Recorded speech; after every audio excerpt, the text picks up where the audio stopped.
today is World Mental Health Day, as we kind of discussed. Can you tell people kind of what today is, the significance behind today, and why it's kind of important to talk about? Yeah, a big part of having a World Mental Health Day is just bringing awareness to mental health and really working on destigmatizing mental health, because that's been such a barrier for people who have mental health concerns, is the stigma behind it. So when we have a day bringing awareness to it, it helps us have more conversations and more resources for people. Yeah, and there's themes, every year, and I was looking up, and one of the themes that majority of the people, I guess, are kind of going with this year is mental health is a universal right. So tell me about this theme and why you think it's kind of important in kind of, I guess, today's society. Yeah, having mental health as a universal right makes sense because everybody has mental health. Whether it's good mental health or poor mental health, everybody has a mind, and it's going to have some sort of health concern from time to time. And so obviously throughout the world, there's going to be different areas that have more limited resources with mental health or more abundant resources, more stigma or less stigma.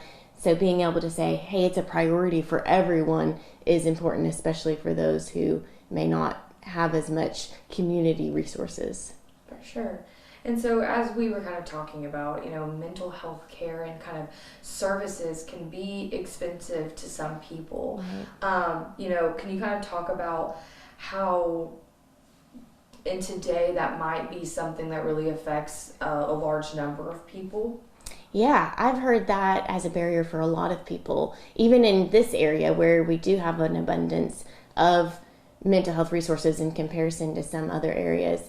People still struggle with, how am I going to fit that into my budget? Or especially if you're in poverty, how are you going to find anywhere that you can get mental health services? And so being able to have this day where there's an awareness and more conversations about it not only helps people go, oh, hey, I've got a resource, I can point you towards this. It also helps places like insurances or low income resources to be developed so that folks are able to get the help that they need without feeling that the financial burden is too much. Yeah.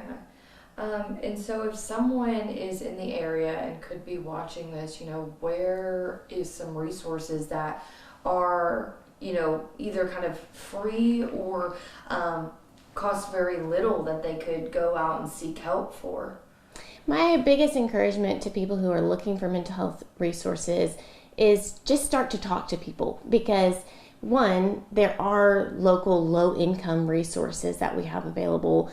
Andrew Center, there's crisis centers for individual folks, and sometimes there's even personal or private organizations that will provide financial resources for people who need mental health counseling and services. And on top of that, again, insurance will sometimes work with mental health, whether that's directly or through reimbursement, and even private organizations, private practices often will have some sort of sliding scale or some sort of differences in levels of care so that people are able to have some sort of help. Yeah.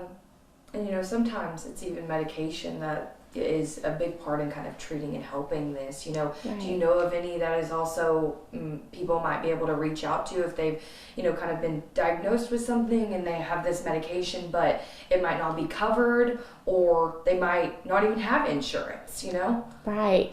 So again, I would point to first talking to your primary care physician, because a lot of times they can help with getting you set up with medication, help you with referrals. Also, some of our local low-income resources for medication, the Andrew Center I know helps with that. Even programs like the Good RX, they can provide extra benefits in regards to medication through decreasing the amount that you have to pay even without insurance. Yeah. And so, as you said, today really is to kind of lower the stigma around everything and bring awareness. Why do you think that there's such a stigma today in receiving mental health help and, everything like that? A lot of people have heard negative messages about mental health for ages and ages. And so this stigma not only had developed individually, it's developed within communities, nationally, across the globe. So it does take a lot of time for us to undo some of those messages.